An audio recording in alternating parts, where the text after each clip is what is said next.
بحمداللہ بلا حق سے عقیدہ اہل سنت کا پڑا ہے کرسیوں میں بھی قصیدہ اہل سنت کا، زمین ہے اہل سنت کی، زمانہ اہل سنت کا، بنایا رب نے جنت میں ٹھکانہ اہل سنت کا، اور کسی کی عید کی جانب نہیں اٹھتی نظر اپنی، کسی کی عید کی جانب نہیں اٹھتی نظر اپنی، خدا نے بڑھ دیا اتنا خزانہ اہل سنت کا۔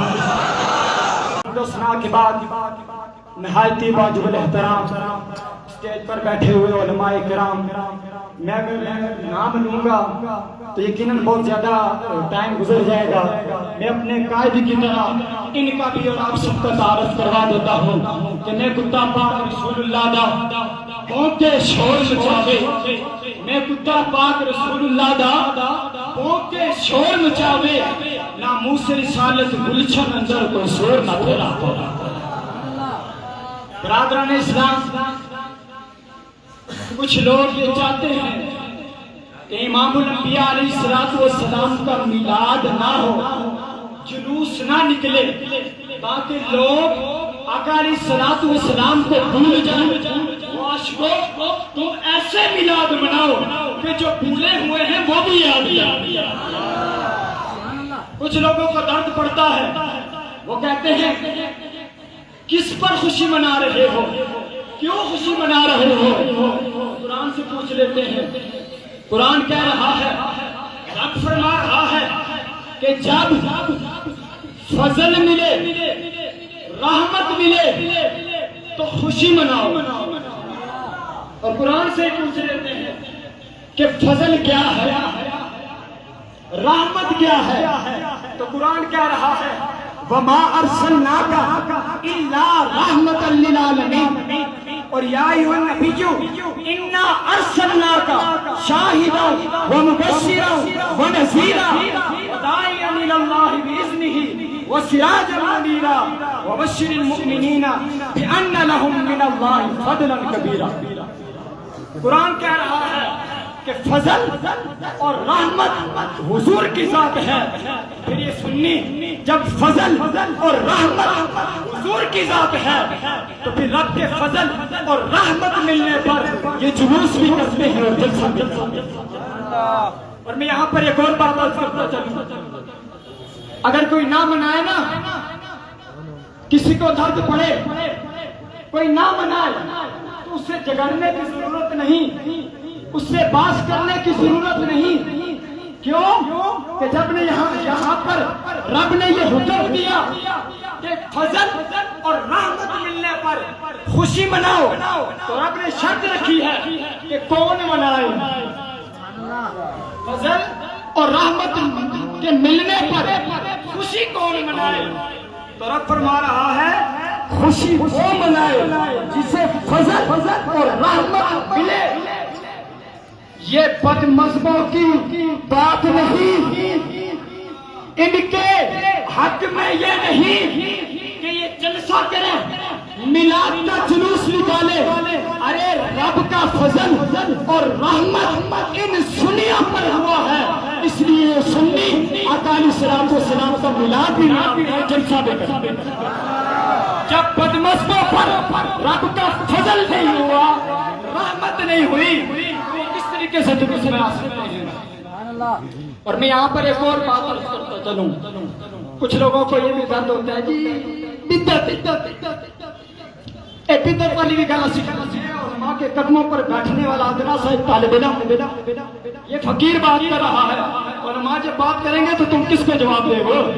وہ پلمبر یا اس کی ساری باقیت جواب دے کہ امام بخاری نے بخاری شریف لکھتے ہوئے 16 سال لگائے، 16 سال امام بخاری نے بخاری شریف لکھتے ہوئے لگائے، اور امام بخاری فرماتے ہیں کہ میں نے 16 سال میں یہ عمل اپنایا ہے کہ میں نے ہر حدیث لکھنے سے پہلے میں نے یہ ارادہ بنایا ہے کہ میں ہر حدیث لکھنے سے پہلے وضو نہیں کروں گا بلکہ غسل کروں گا، اور غسل کرنے کے بعد 2 رکعت نماز نفل پڑھوں گا، اور نفل پڑھنے کے بعد حدیث لکھوں گا۔ اب میں پوچھتا ہوں اس پلمبر سے اور باقیوں سے جو بدعت کی رت لگائے ہوئے ہیں، بتائیں کیا یہ قرآن کی کوئی آیت ہے؟ کیا آقا علیہ الصلوۃ والسلام کا فرمان ہے؟ کیا خلفائے راشدین کا فتویٰ ہے؟ کیا صحابہ میں سے کسی ایک نے بھی حدیث لکھنے سے پہلے عمل کیا ہے کہ 2 رکعت نماز نفل پڑھی ہو یا وضو نہیں بلکہ غسل کیا ہو؟ کسی ایک کا بھی دکھا دو، ہم پھر ماننے کے لیے آپ کی بات تیار ہیں۔ جب کسی نے بھی نہیں کیا، نہ یہ قرآن کی آیت ہے کہ اے ایمان والو جب حدیث لکھنے لگو تو پھر غسل کر لو، 2 رکعت نماز نفل پڑھ لو، نہ یہ آیت ہے، نہ یہ آقا علیہ الصلوۃ والسلام کا فرمان ہے۔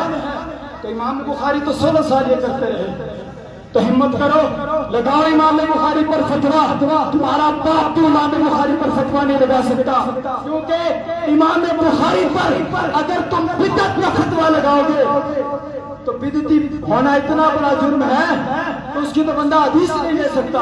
تو تم پھر اپنے لیے کوئی اور بخاری ڈھونڈو۔ ارے ہم جس بخاری کو مانتے ہیں وہ حدیث لکھنے سے پہلے 2 رکعت نماز نفل پڑھتا رہا ہے۔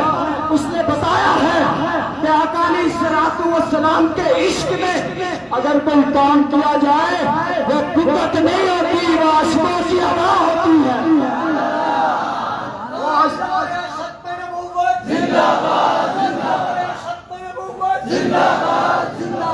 اور اس دور کے اندر میلاد منانا سب سے بڑی توحید ہے۔